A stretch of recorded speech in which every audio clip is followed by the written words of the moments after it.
Here we are again, getting ready to celebrate another Christmas together. Maybe you just discovered Christmas Past this season, or maybe you've been listening since the beginning in 2016. Maybe you're listening to this episode when it arrives on Christmas Eve, or maybe it's Christmas Day or some other day. The important part is that we're all together one last time for Christmas of 2018. So let's close things out by taking a look back at some of the news and events and trends from this year, and maybe we'll have occasion to revisit some of them in future seasons of the show. Because starting tomorrow, Christmas of 2018 belongs to Christmas Past. Lots of new music this year. We had a new album from The Monkees and one from William Shatner, and I honestly can't decide if it's awesome or crazy awesome.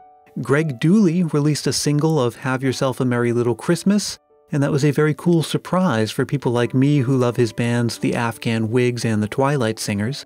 But the undisputed champion this year is Ingrid Michaelson. Her album harkens back to the golden age of Christmas music classics, and it is just about perfect.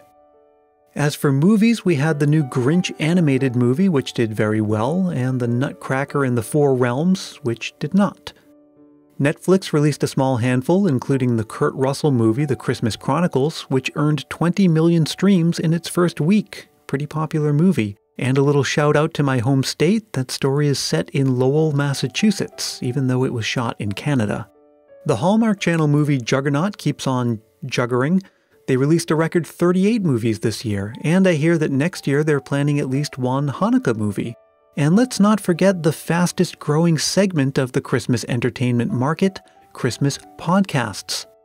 I don't know if they're really the fastest, but man, did it explode this year. My friends at Deck the Hallmark were a breakout hit. They even appeared on Good Morning America and lots of other places. There was a handful of other new shows like Welcome to Tinseltown, 8 Tiny Reindeer, Tinsel Tunes, The First Mrs. Claus. I could go on and on. Lots of new Christmas podcasts. And the introduction of the world's first Christmas podcast network called The Christmas Podcast Network, of which yours truly is a founding member. For some of the trends we saw this year, Amazon is delivering live Christmas trees now. And on the artificial Christmas tree side, black trees and rainbow trees were popular with the trendsetters. And those retro ceramic tabletop trees were selling for hundreds of dollars on places like eBay. Ugly sweaters are still here, unfortunately. Maybe you've heard me say this from time to time, I'm just not a fan of ugly sweaters. On the quirkier side, I noticed lots of oddly flavored candy canes. I'm not sure if this is new this year, but it's the first year I'm seeing it. Things like dill pickle flavored or mac and cheese and sriracha, among others. Not sure I'd ever try any of those, but maybe you would. And KFC introduced fireplace logs that smell like KFC. Yes, that's really true. I didn't get a chance to experience it for myself, and I don't know if I should consider myself lucky or deprived. Christmas Eve boxes are apparently a thing now. I saw lots of articles about them in the media. I guess they've been around since last year, but this is the year they became a bona fide fad. It's basically a stocking that you give to a child on Christmas Eve, except that it's a box. Apparently it comes from a German tradition, and who knows, maybe I'll end up doing an episode about them someday on the podcast. And speaking of the podcast, and well, actually the whole world of Christmas Past, things just continue to grow and grow. There are now 35 episodes in the catalog, and that's not counting the bonus episodes and guest appearances on other shows. There's the blog at christmaspast.media, which is new this year, the Facebook group and the YouTube channel, and maybe you noticed that I did a couple of new things on the show this year. I did some on-location recording at the Great Dickens Christmas Fair in San Francisco. I experimented by having some little skits in some of the episodes, and several bonus episodes, including ones that arrived in the summer and the fall.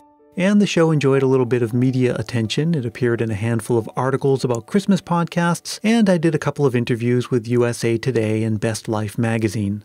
Now, the last 2 years that I've done this kind of episode, I've noted that after Christmas, things will slow down on social media. But this year, I'm not so sure that's true. I know that with many of you, I won't be seeing you again until next year. But others enjoy keeping the Christmas spirit alive all year round, just like I do. So I'll look forward to continuing to connect with you on Facebook, Twitter, and Instagram.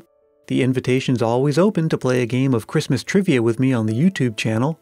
And I'll keep posting new stuff on the blog and working on new ways to keep everything growing and offering you new and interesting things. Because this is all for you, you know. Christmas Past is nothing without you. Thank you to everyone who listened, everyone who subscribed, recommended the show to a friend. Thank you to everyone who shared a Christmas memory or left a review or just emailed me to tell me that they enjoyed the show. It means a great deal to me. And it lets me know that you wouldn't mind if I came back again next year with more stories from Christmas Past. Now offering you my merriest wishes for the Christmas season and a happy, healthy, and prosperous 2019, this is yours truly, Brian Earl.